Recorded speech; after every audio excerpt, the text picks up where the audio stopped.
मेरे 6 बच्चे हैं जी। 6 बच्चे हैं। 2 खत्म हो गए, 8 थे मेरे। मैं ये जुल्म ही एक तरह का यार, कि हम दबादब ले कर रहे हैं काम को और माल निकल रहा है। मामला हॉस्पिटल हुए, स्कूल हुए, ये चीज़ें हमने नहीं देखी वक्फ बोर्ड के द्वारा कोई मिली हो। कुरान के अंदर के सूरह बकरा की आयत नंबर 222 में अल्लाह कह रहा है कि औरतों को माहवारी आती है, यानी कि जो हिंदी में बोलते हैं MC वगैरह, कि अल्लाह तो कह रहा है कुरान में कि आप उनसे दूर रहो।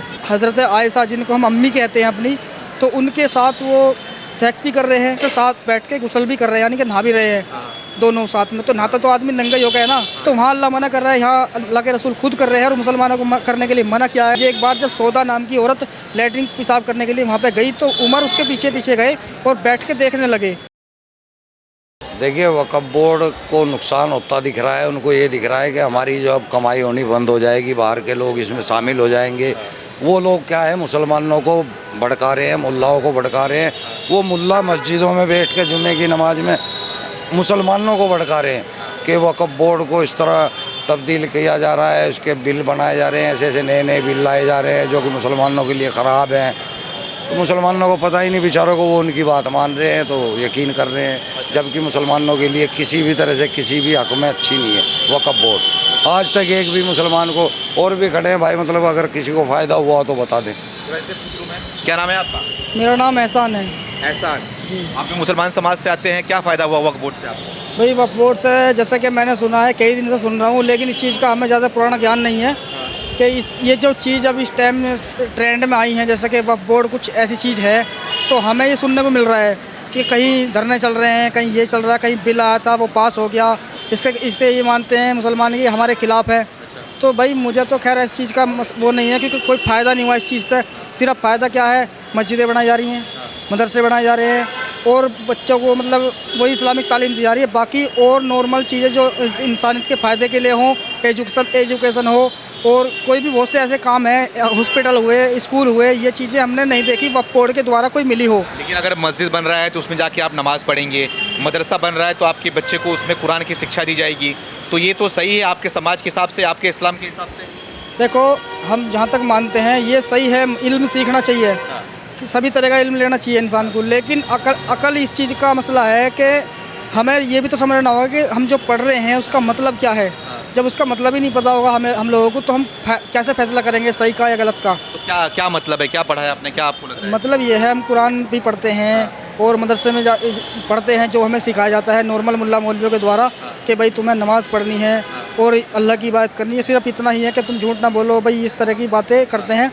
हमें इतना ही बताया, इसी चीज़ पे हमारा मुस्लिम समाज चला हुआ है। बाकी जो अंदर तक जो गहराई है उसका किसी को नहीं पता, और जिसको पता चलता है वो भड़क जाता है, फिर दंगे फसाद ये चीज़ें करने लगते हैं। आपको पता है क्या? हाँ, हमें पता है जी। मैं हाफिज़ रह चुका हूँ। अच्छा, हाफिज़ रह चुके हैं आप? जी अच्छा, जी जी। हाँ। तो उसमें क्या है, अब हम देखते हैं कुरान के अंदर के सूरह बकरा की आयत नंबर 222 में अल्लाह कह रहा है कि ए नबी, कह दो अपने उन पूछने वालों से कि जब औरतों को माहवारी आती है, यानी कि जो हिंदी में बोलते हैं MC वगैरह, जो महीने के वो टाइम आता है, उसे बोलते हैं हैज़, इस्लामिक भाषा में हैज़ बोलते हैं उसे। तो जब हैज़ आ जाए तो आप कह दो उन लोगों से कि उनसे दूर रहें। तो दूर रहने का हुक्म दिया, वो अच्छी बात लगी हमें कि अल्लाह कह रहा है कि भाई दूर रहो, वो वाकई में अच्छी बात है, उनके फ़ायदे के लिए, औरतों के लिए। लेकिन जब हम हदीस खोलते हैं, सही बुखारी की हदीस नंबर 299 है, 300 है, 301 है, 304, ये इसी लाइन से एक साथ हदीसें हैं, 8-9 हदीसें हैं। इनमें सभी इसी चीज़ का जिक्र किया गया है कि अल्लाह तो कह रहा है कुरान में कि आप उनसे दूर रहो। लेकिन यहाँ पे अल्लाह के रसूल हज़रत मोहम्मद सल्लल्लाहु अलैहि वसल्लम जो है 299 सही बुखारी की हदीस में क्या कर रहे हैं कि हमारी जो हज़रत आयशा जिनको हम अम्मी कहते हैं अपनी, तो उनके साथ वो सेक्स भी कर रहे हैं। कौन कर रहा है? हज़रत मोहम्मद सल्लल्लाहु अलैहि वसल्लम सेक्स भी कर रहे हैं अम्मी के साथ? अम्मी मतलब अपनी घरवाली, जो उनकी अम्मी हमारे लिए है वो। अच्छा। हाँ, मोहम्मद की बीवियाँ हमारे लिए माँ हैं। हाँ। तो वो अपनी बीवियों के साथ सेक्स भी कर रहे हैं और एक ही बर्तन में, यानी एक ही बर्तन से साथ बैठ के गुस्ल भी कर रहे हैं, यानी कि नहा भी रहे हैं दोनों साथ में। तो नहाता तो आदमी नंगा ही हो गया है ना, ऐसा तो है नहीं कि भाई कपड़े पहन के नहाता है नॉर्मली। तो करते थे लिखा हुआ है वहाँ पे, ये नहीं कि करा था का मतलब एक बार किया होगा। तो वहाँ पे लिखा हुआ कि करते थे का मतलब बार बार करते थे वो ऐसा, और उन दिनों में करते थे ज़्यादातर कि जब हैज़ आता है औरतों को। तो वहाँ अल्लाह मना कर रहा है, यहाँ अल्लाह के रसूल खुद कर रहे हैं और मुसलमानों को करने के लिए मना किया है। और हालांकि ये सही भी है एक औरत की सेफ्टी के लिए कि भाई उसको कोई दिक्कत ना हो, कोई परेशानी ना हो। लेकिन हमारे नबी जिसको हम मानते हैं कि भाई वो ऐसा ना करे, तो वो खुद कर रहे हैं इस चीज़ को। लेकिन हमें इस चीज़ का पता नहीं है। हमें पता कब चलता है जब हम पढ़ते हैं, हम उसका मतलब समझते हैं। हमें मुल्ला मौलवी नहीं बताएगा ये चीज़ें। हदीस नंबर तुम्हारी बुखारी शरीफ की 299 है, 300 है, 301 है। ये 3 हदीसें ऐसी है, लाइन से है। इनमें कोई भी मुसलमान अगर किसी को लगता है कि मैं झूठ बोल रहा हूँ तो भाई खुद देख के खुद खोल के पढ़ सकता है। मैं हदीस नंबर ही बता रहा हूँ, रेफरेंस भी दे रहा हूँ बाकायदा, कोई ऐसी बात नहीं है। कुरान में बहुत सी चीज़ें ऐसी मिलती हैं हमें। और क्या है ऐसा तो इस पीरियड्स का हो गया उसके बाद? हाँ, उसके बाद जैसा कि अभी पर्दे का हुक्म अभी हमने सुनते आ रहे हैं कि भाई पर्दा क्या होता है इस्लाम में। इस्लाम में पर्दा क्या होता है, ये इस्लाम में पर्दे की शुरुआत कहाँ से हुई, ये चीज़ें हमें देखते हैं तो हमारे मुसलमान भाइयों को ये बताया कि पर्दा एक अच्छी चीज़ है, औरत की सेफ्टी के लिए होता है। अच्छा लगता है सुनने में, लेकिन ये नहीं जानते हम मुसलमान, नॉर्मल मुसलमान, जो अधकचरे मुसलमान जिसे कम ज्ञान होता है, वो सिर्फ ये समझते हैं कि औरत की सेफ्टी के लिए बहुत अच्छी चीज़ है कि उस पर कोई गंदी नज़र ना डाले या उसका कोई गलत फ़ायदा ना उठावे। लेकिन हम इसकी अगर हकीकत देखेंगे ना तो हुआ क्या था कि एक बार जो है हज़रत उमर यानी अल्लाह के नबी के जो वो सहाबी हैं, बहुत बड़े सहाबी हैं, और दूसरे नंबर खलीफा भी हुए हैं वो, यानी नबी के बाद जो अबू बकर हुए फिर उमर बने, दूसरे नंबर खलीफा हैं। तो उनके बारे में ये बताते हैं कि अल्लाह के नबी को उन्होंने कहा था, रसूल मोहम्मद सल्लल्लाहु अलैहि वसल्लम को कहा था कि ए नबी, अब आप अपनी बीवी के लिए आप अपनी बीवियों से कहिए कि उनको पर्दा किया जाए। उनको पर्दा करने के लिए कहो, शरीर छुपाने के लिए कोई बाहर निकलती हैं तो हमें अच्छा नहीं लगता। तो मोहम्मद साहब ने उनकी बातों पर कोई गौर नहीं किया। तो गौर नहीं किया तो उमर ने सोचा कि ये तो कोई फ़ायदा नहीं हो रहा मेरे टोकने का भी। तो एक दिन क्या किया उमर साहब ने कि जो उनकी बीवी थी सौदा नाम की, सौदा एक ऐसी औरत थी, शरीर में हेल्थी थी और लंबी भी थी वो। तो एक मदीने के अंदर अलमनासी नाम की एक जगह थी, जिस अलमनासी एक खेत है, खेत वो होता है ख़ास उन औरतों के लिए जो नबी के ख़ानदान की औरतें हैं, वही जा सकती है उसमें लैट्रिन पेशाब करने के लिए। तो ये एक बार जब सौदा नाम की औरत लैट्रिन पेशाब करने के लिए वहाँ पे गई तो उमर उसके पीछे पीछे गए और बैठ के देखने लगे। अब ये तो सोच जाहिर सी बात है, वो क्या देख रहे होंगे भाई, वहाँ पे जब लैट्रिन पेशाब ही तो किया जा रहा ना, उसको देख रहे हैं। तो देखते देखते जब वो खड़ी हुई अपना काम करने के बाद, तो उमर ने कहा कि ए सौदा, मैं तुझे पहचान चुका हूँ। तो उनको अच्छा नहीं लगा सौदा को, यानी औरत जो थी अल्लाह के नबी की बीवी थी वो, तो उनको बुरा लगा। उन्होंने कहा कि क्या उमर तू मेरी जासूसी करता है, हमारी जासूसी करता है। तो ये बातें जाके सौदा ने हज़रत मोहम्मद सल्लल्लाहु अलैहि वसल्लम को बताई। तो मोहम्मद साहब ने उमर को बुलाया कि उमर, ये तू सही नहीं करता, ये अच्छी बात नहीं है। तो उमर साहब उन्होंने कहा कि मैंने तुम्हें पहले भी कहा था कि अपनी बीवियों को पर्दा करने के लिए रोका करो, मतलब पर्दा करने के लिए हुक्म दो कि वह पर्दा करें, लेकिन तुमने गौर नहीं किया। फिर मोहम्मद साहब को लगा कि भाई ये अब नहीं मानने वाला, तो मुझे कुछ करना पड़ेगा। तभी अगली बार कुरान की आयत आ जाती है और उसमें ये फरमाया गया है कि अल्लाह कह रहा है, अब अल्लाह ने पर्दे का हुक्म कंपल्सरी कर दिया है सभी के लिए। तो अब वो पर्दा करके जब भी घर से बाहर निकले, पर्दा करके निकले। तब इस तरीके से पर्दे का हुक्म आया है, समझे। इससे आपके बोलने का मतलब जो आप बता रहे हो इतना मैं बता रहा हूँ, इसका मतलब क्या है, इसमें सवाल हमारा क्या बनता है। जबकि ये माना जाता है कि कुरान अल्लाह की किताब है और हम भी मानते हैं, ऐसी बात नहीं है। तो उसमें ये लॉजिक बन रहा है कि उमर के कहने पे पर्दे का हुक्म आ रहा है और वहाँ पे बताया गया कि अल्लाह ने अपनी तरफ से भेजा है। अगर अल्लाह अपनी तरफ से भेजता तो पहले से ये हुक्म होता कि उमर ऐसी हरकतें करता, फिर पर्दे का हुक्म आया, उमर के कहने पर आया। तो ऐसा महसूस होता है कि हज़रत उमर के कहने पे ये चीज़ें आई हैं। हाँ, आपके बोलने का मतलब जो आप बता रहे हो इतना, ये जो जिक्र कर रहे हो, ये मदरसे में अगर पढ़ेंगे तो ये सब बताया नहीं जाता। नहीं। तो आप ये चाहते हैं कि जो बच्चे हैं आजकल के हैं, जो मुसलमान बच्चे हैं, वो मदरसे में ना पढ़ के स्कूलों में पढ़ें, आगे की पढ़ाई करें।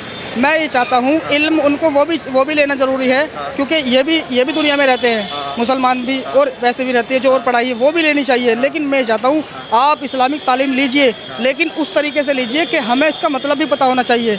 अगर कोई मसला किसी मुसलमान के सामने आ जाता है नॉर्मली कि भाई फला आदमी ने एक रेप कर दिया है, तो हम इसका मुसलमानों के इस्लाम के तरीके से देखते हैं, तो इसका फैसला कैसे करेंगे भाई सही हुआ या गलत हुआ।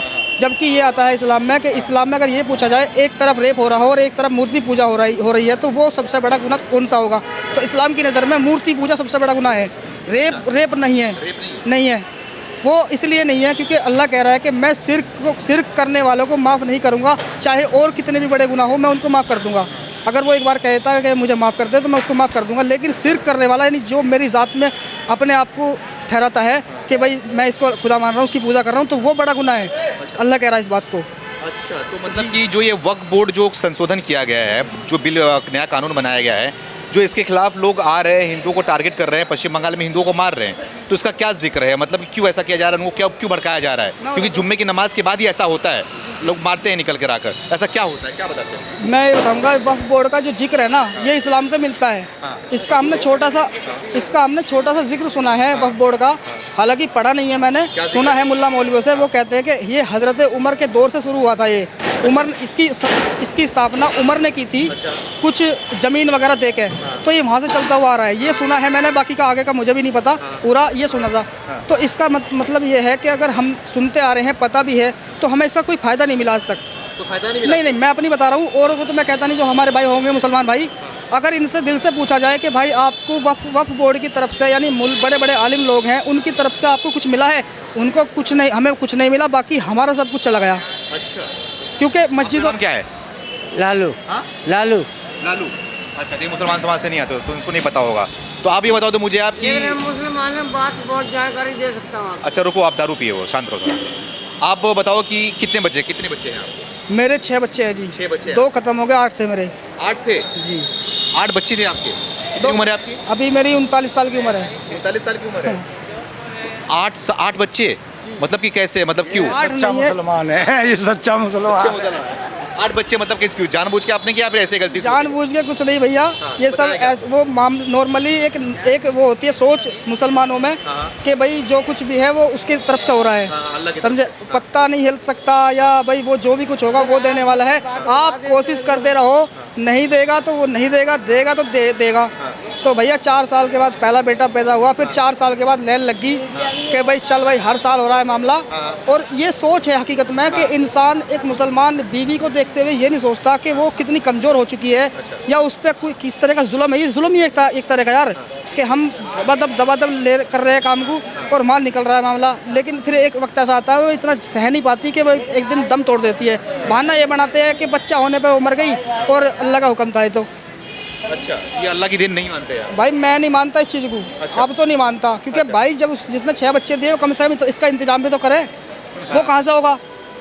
सीधी सी बात है यार, वो चीज़ कहाँ से आएगी? हमें वो हेल्प कहाँ से मिलेगी? जो बच्चों के हमें बच्चा दे रहा है, लेकिन उनका पालन पोषण कहाँ से करेंगे? फिर ये भी कह रहा है कि तुम्हें वो भी देखना है और मेरी इबादत भी करनी है, और पूरा इस्लाम पर मुकम्मल होकर जब मेरे पास आएगा तभी जो तुझे जन्नत मिलेगी, नहीं तो मिलेगी नहीं। ऐसा भी है, यही है, यही सोच है। अच्छा, तो ये सोच है, इसलिए इतने ज़्यादा बच्चा पैदा करते थे, 8, 12, 15, 16 हम सुनते हैं। ये आज भी है यार। इस्लाम काबिज करना है, इस्लाम को पूरी दुनिया पे काबिज करना है, ऐसे थोड़ा ही हो जाएगा। इसलिए बच्चा ज़्यादा पैदा बिल्कुल, और क्या, जनसंख्या बढ़ेगा तब करेंगे। बिल्कुल। अच्छा, टारगेट क्या है कब तक करने का? बस देखो, जब भी होगा अल्लाह की मर्जी है, कर रहे कोशिश मुसलमान। अच्छा, अब जब 10-12 बच्चे पैदा होंगे तो जल्दी काबिज हो जाएगा। तो यही सब रीजन है क्या जो मैं पूछना चाह रहा हूँ, वक्फ बोर्ड के बारे में बातचीत करना चाह रहा हूँ, और जो खास करके जुम्मे की नमाज के बाद बाहर निकलते हैं और पथराव करते हैं, आगजनी करते हैं, लोगों को मारते पीटते हैं, तो सिखाया जाता है क्या? इसका बोलते हैं क्या? रीजन क्या है मैं बताता हूँ। इसका रीजन भाई है, सीधी सी बात है। मेरे और मुसलमान भाई भी शायद यहाँ खड़े हों, अगर उन्हें बुरा लगे तो मुझे माफ़ करे भाई। जो सच्चाई है वही बताऊँगा कि अगर हमें ये सिखाया जाता है बचपन से ही किस चीज़ के कुरान में लिखा हुआ है, हदीसों में भी है कि जब बच्चा तुम्हारा 8 साल या 7 साल का हो जाता है तो उसको आप हुक्म दो नमाज पढ़ने का। अच्छा। और नमाज कहाँ पढ़ जाती है? मस्जिद के अंदर। और ये भी बता दिया कि आप घर में नहीं पढ़ सकते, क्योंकि घर में पढ़ोगे तो वो कब्रिस्तान के जैसा है। अगर कब्रिस्तान में नमाज नहीं हो सकती तो बच्चे को ज़बरदस्ती फिर मस्जिद में भेजा जाएगा। अगर नहीं जाता तो पीटने का हुक्म है कि उसे पीटो, लकड़ी से मारो, लकड़ी का जिक्र आया है, तो उसको जाएगा वो ज़बरदस्ती डर के साए में जाएगा, बचपन उसका गुजरेगा, खेलेगा कूदेगा, फिर मस्जिद में 5 टाइम जाएगा, फिर वो बड़ा होता जाएगा सीधे धीरे धीरे। तो यानी वो मानसिकता बन जाती है जवानी तक आते आते कि जो कुछ भी है उसके नाम पे करना है, चाहे कुछ भी हो जाए, कुछ भी हो जाए। जुम्मा पढ़ लिया, नमाज़ पढ़ ली, शांति से कहा है मुल्ला मौलवी ने पहले कह दिया कि शांति से अपनी नमाज़ अदा करनी है, उसके बाद सोचेंगे क्या करना है, यही है। और जब वो भाई हो जाता है, सब कुछ पता चल रहा है कि कोई विवाद होने वाला है, तो सबसे पहले खड़ा मिलेगा। क्यों खड़ा मिलेगा? ये भर दिया दिमाग में कि अगर आप अल्लाह के दीन के लिए, अल्लाह के उसके लिए आप शहीद हो जाते हो तो सीधी जन्नत में जाओगे तुम। अच्छा, तो इसका क्या वो मिलता है हमें रिएक्शन? वो रिएक्शन जो आप पूछ रहे हो वही है, वही चीज़ है, वो जिहाद है। वो जिहाद अल्लाह कह रहा है इसमें, कुरान में भी कह रहा है कि आप अल्लाह के नाम पे जिहाद करो, क्योंकि दीन की खातिर जिहाद करो। अगर तुम्हें कोई नुकसान पहुंचाता है, मेरे दीन को नुकसान पहुंचाता है, तो आप उसके खिलाफ लड़ो, ये लिखा हुआ है कुरान में। तो मतलब कि आप तो मुझे बता रहे हो, मुझे थोड़ा आश्चर्य हो रहा है कि वक्फ बोर्ड पे आपको नहीं चाहिए। वक्फ बोर्ड कोई मतलब नहीं है वक्फ बोर्ड से आपको? सुनो, मुझे क्या चाहिए मैं अपनी बताता हूँ। मैं भी मुसलमान हूँ, जितने भी और भी सुन रहे होंगे मैं उनसे भी कहूँगा कि दिल बात रख के भाई ये सोचो कि हमें क्या चाहिए। हमें क्या चाहिए? रोटी कपड़ा मकान और सम्मान। ये कहाँ मिलेगा? हमें अपनी मेहनत से मिलेगा भाई। कौन दे रहा? किसी को खाने को दे रहा? कौन दे रहा भैया? मुल्ला मौलवी को कहाँ से आ रहा? उन्हें हम दे रहे। वो क्या कमा रहे? ना तो वो कोई काम कर रहे ना कुछ कर रहे। मस्जिद में बैठ के भाषण दे रहे। क्या कर रहे हैं? भाषण दे रहे हैं मस्जिद में बैठ के कि भाई अल्लाह के नाम पे ये दो, वो करो, ये से करो, 10 रुपये दो, जन्नत ले लो। ये क्या है? अच्छा। और फिर अल्लाह कह रहा है कि जन्नत में कोई नहीं जाएगा। अल्लाह कह रहा है कि जन्नत में कोई नहीं जाएगा। जन्नत में वो जाएगा जो पक्का पूरी तरह से, जो मैंने हुक्म बनाया, जो लिस्ट तैयार की है वो पूरी करके आएगा, उसी को जन्नत मिलेगी। और जन्नत में क्या है? जन्नत में क्या है? 72 हूर है। सेक्स करोगे 70 साल तक एक हूर के साथ लगे रहोगे तुम। बेटे का दिल कर यार मैं अपने बाप से मिलने जा रहा हूँ। वो जब आएगा जन्नत के गेट पे, जन्नत का दरोगा है रिजवान नाम है जन्नत के दरोगा का, उसको कहेगा कि मैं अपने बाप से मिलना चाहता हूँ। तो वो कहेगा भाई तुम नहीं मिल सकते अभी, कि तुम्हारा बाप है वो एक हूर के साथ लगा हुआ है, 70 साल के बाद छूट मिलेगी उसे। अब वो गुस्सा होकर चला जाएगा वापिस। रिजवान फरिश्ता बताएगा उसके बाप को, जब 70 साल हो चुके होंगे तो वो बोलेगा कि आपका बेटा आया था मिलने के लिए। अब बाप का दिल, अब बाप बोलेगा कि भाई मेरा बेटा आया था, मैं उससे मिलने जाता हूँ। तो वो उसके पास जाएगा, क्योंकि एक ही आदमी को एक ही जन्नत मिलेगी। ऐसा नहीं है कि एक जन्नत में पूरा परिवार रहेगा। तब तो हम मान लेंगे कि भाई सुकून भरी ज़िंदगी होगी वो, क्योंकि पूरे परिवार साथ रहेगा। लेकिन पूरे एक ही आदमी को एक जन्नत मिलेगी। तो वहाँ से बाप जाएगा अपने बेटे के पास, पता चला कि वो भी अपनी एक हूर के साथ लगा हुआ 70 साल तक। अब वो मिलेंगे कैसे यार? कमाल की बात है। जिस चीज़ की तुम्हें आवश्यकता दुनिया में है वो तुम्हें मरने के बाद जन्नत में मिले तो फ़ायदा क्या उसका? आके कोई बताता भी नहीं है कि हमें मिला कि नहीं बताता भाई। मरा हुआ है नहीं, जिंदा जा नहीं सकता। तो क्या है इसका मामला? अब ये चीज़ें मैंने खुद पढ़ ली भाई, और खुद सर्च भी की है। वो हमें ऐसी की ऐसी मिलती है जो हम सुनते हैं, पढ़ते हैं, लेकिन मुल्ला मौलवी नहीं बताते। अब मैं पूछ रहा हूँ भाई किसी आलिम से कि भाई मेरी समझ में ये चीज़ें नहीं आ रही है, आप मुझे बता दीजिए। तो इसमें भड़कने वाली क्या बात है या गुस्सा होने वाली क्या बात है? वो बताते क्यों नहीं इस चीज़ को? इस वजह से हम कंफ्यूज हैं। करें तो करें क्या? जब पढ़ाने वाले तुम हो तो बताने वाला कौन होगा? तो आप क्या करते हैं फिर? आप क्या बोलेंगे कि मैं कुछ नहीं करता भाई। अपनी ज़िंदगी जैसा मैं जीना चाह रहा हूँ वैसे जी रहा हूँ। हाँ, अब उसमें अल्लाह बुरा मानना है या मुल्ला बुरा मानना है? अल्लाह और मुल्ला एक ही है। हाँ बोलो बीच में आना नहीं है, बोला तुमको मैं। अल्लाह मुल्ला एक ही है भैया, क्योंकि अल्लाह का हमें पता नहीं है और मुल्ला ने हमें बताया है अच्छा अल्लाह के बारे में। और अल्लाह हमें कुछ दिया नहीं है। अल्लाह ने कुछ नहीं दिया भाई। क्या दिया? 6 बच्चे दिए मुझे। अब उनके साथ जो कूपन कुछ तो देता यार, कि इसे स्क्रैच करो, इसमें यूँ लिख रहा, कुछ तो मिलता। अब वो मुझे पता मैं कैसे जी रहा हूँ, कौन देखेगा मुझे? पछता रहे हो आप? मैं पछता नहीं रहा भाई। अब तो जो ज़िंदगी मेरे साथ जुड़ चुकी है मैं उसके साथ खुश हूँ। लेकिन मैं उन भाइयों को कहना चाहता हूँ जो हमारे और भाई हैं। मैं अपने भाइयों को भी देखता हूँ जो मेरे सगे भाई है ना, मैं उनको शर्म के बारे में नहीं बोल सकता यार कि तुम ऐसा मत करो, क्योंकि भाई मेरे सगे भाई है। लेकिन मैं वीडियो के माध्यम से अपने चैनल पर देता हूँ ये ज्ञान। हाँ, मेरा यूट्यूब चैनल है, उस पर मैं सब ज्ञान देता हूँ ताकि मेरे भाई भी देखें। अच्छा, तो आपके पास भी आ रहा हूँ। हाँ। सलीम जी, क्या कहना चाहोगे कि भाई साहब तो बहुत कुछ ज्ञान दे दिए हमें। हम तो वक्फ बोर्ड के बारे में जानना चाह रहे हैं, इस्लाम के बारे में जानना चाहते हैं, लेकिन इस्लाम के बारे में बहुत कुछ ज्ञान मिल रहा है। तो क्या कहना चाहोगे? लोगों को क्या सिखाना चाहोगे आप? मोहम्मद जो सड़कों पे आ रहे हैं, वक्फ बोर्ड के नाम पे दंगा कर रहे हैं, हुड़दंगाई कर रहे हैं, उनके बारे में क्या? वो बहुत गलत कर रहे हैं, उनको पता नहीं है। मैं बार बार कहता हूँ कि पहले देखो कि वक्फ बोर्ड ने मुसलमानों के लिए क्या किया, आज तक कितना फ़ायदा पहुँचाया मुसलमानों को। फिर मुसलमानों को उसके पीछे लगना चाहिए, ऐसे नहीं लगना चाहिए। आपसे बात करूँ, क्या नाम है आपका? भाई सर उमेश जी, क्या कहना चाहोगे? वक्फ बोर्ड तो नया कानून बन गया है, उसके बारे में सर मेरा सब इतने मानना है, आई लव मोदी, बट 99% 1% ऐसा है, कुछ ऐसा हो रहा है जो गलत हो रहा है। हिंदू मुस्लिम जो हो रहा है ये गलत हो रहा है। मतलब जो ये मंदिर तोड़े जा रहे हैं, उन्हें खोदा जा रहा है, ये गलत है सर। हाँ, इससे कुछ नहीं होने वाला। हमें पश्चिम बंगाल में क्या हो रहा है? हाँ? पश्चिम बंगाल में हिंदुओं को मारा जा रहा है। क्यों मारा जा रहा है? पूछा आपने? हाँ? क्यों मारा जा रहा है? अरे वो वहाँ का मैटर है। पहले एक सवाल का जवाब एक दिन दो, डबल कुछ मत कीजिए। अब देखो, तो मतलब जितने मंदिर वक्फ बोर्ड सही है या गलत है? गलत है। जो कानून बना वो सही है गलत है? गलत है। गलत बना जा रहा है? गलत है। मुसलमान बोल रहा है कानून बना सही है, आधे लोग सही बोल रहे हैं, आधे लोग गलत बोल रहे तो हैं। आप क्या नाम क्या है? मेरा नाम उमेश है। आपको क्या फायदा है वक्फ बोर्ड से? हमें कुछ फायदा नहीं है। तो फिर क्यों गलत है, क्यों सही है? सवाल आपने किया, आपको जवाब दिया। कैसे गलत है बताओ, कैसे गलत है? नहीं, वक्फ बोर्ड संशोधन कर दिया गया, नया कानून बना दिया, तो गलत कैसे है? अरे सर, वक्त बोर्ड से हमें क्या फायदा, तुम्हें क्या फायदा, कुछ भी फायदा नहीं है। तो इसलिए वक्फ बोर्ड तुम्हारे लिए तो है ही नहीं, वक्फ बोर्ड तो मुसलमान के लिए है, तो आप क्यों बोल रहे हो गलत है? मुसलमान बोल रहा है कि सही है, अगर संशोधन किया गया सही किया गया। आधे लोग सही बोल रहे हैं, आधे लोग गलत बोल रहे हैं। पूछ लो इनसे, आधे मुसलमान गलत बोल रहे हैं, आधे लोग सही बोल रहे हैं। तो ये बोल रहे हैं सही बोल रहे हैं, गलत बोल रहे हैं? ये सही बोल रहे हैं, ये सही बोल रहे हैं, सही बोल रहे हैं, ये सही बोल रहे हैं, ये सही बोल रहे हैं। आप भी कुछ कन्फ्यूजाए हो आप, हाँ? बुझाए नहीं हो, सवाल पे सवाल कर रहे हो। अच्छा, आप लोग क्या बोलना चाह रहे हो भैया? आप क्या पूछना चाहते हो? कुछ बोलना चाह रहे हो, कुछ ना कुछ आप। नहीं नहीं, आप कुछ पूछ चढ़ाए कौन सा हो, कौन सा ब्रांड पिए हो? आप गलत बोलोगे। आप आप आके बहस पेल रहे हो, कब से आप डिस्टर्ब कर रहे हो कैमरे के सामने आके, अब मुझे बोल रहे हो सवाल पूछो। अच्छी बात है। आप क्या पूछना चाहते हो? कौन सा ब्रांड पिए हो ये पूछ रहा हूँ मैं। हैं? कौन सा ब्रांड? हम देसी ब्रांड पिया है। देसी ब्रांड पिए हो? ठीक है। क्या नाम है? लालू कुशवाहा। लालू कुशवाहा। हाँ जी। क्या लग रहा है ये वक्फ बोर्ड जो बात, जानते हो वक्फ बोर्ड के बारे में कुछ? ये भाई साहब जो बहस कर रहे हैं ना, हाँ। हमें अच्छा लगा। क्या अच्छा लगा? अच्छा ही लगा जो भाई साहब बहस कर रहे हैं, एक नंबर की बात थी। हाँ। कि कोई सुनता नहीं, क्यों नहीं सुनता भाई? हाँ। क्यों नहीं सुनता है? क्यों नहीं सुनता? ठीक है चलो। तो हमने इनसे बात किया, कुछ मुसलमान समाज के थे, एक्स मुस्लिम अपने आप को बोलते हैं, एक सेकेंड, एक्स मुस्लिम अपने आप को बोलते हैं, उनसे हमने बातचीत किया और जानने की कोशिश करी कि जो वक्फ बोर्ड के नाम पर गुंडागर्दी किया जा रहा है, जो दंगा किया जा रहा है, जो हिंदुओं के साथ में अत्याचार किया जा रहा है, उनको मारा पीटा जा रहा है, उसके बारे में मुसलमान समाज क्या चाहता है, वक्फ बोर्ड के बारे में मुसलमान समाज क्या जानता है और क्या बोला। जो उन्होंने बोला हमने आप तक पेश कर दिया। अब आपकी जिम्मेदारी है कमेंट करके आप भी ज़रूर बताएं। बहुत बहुत धन्यवाद।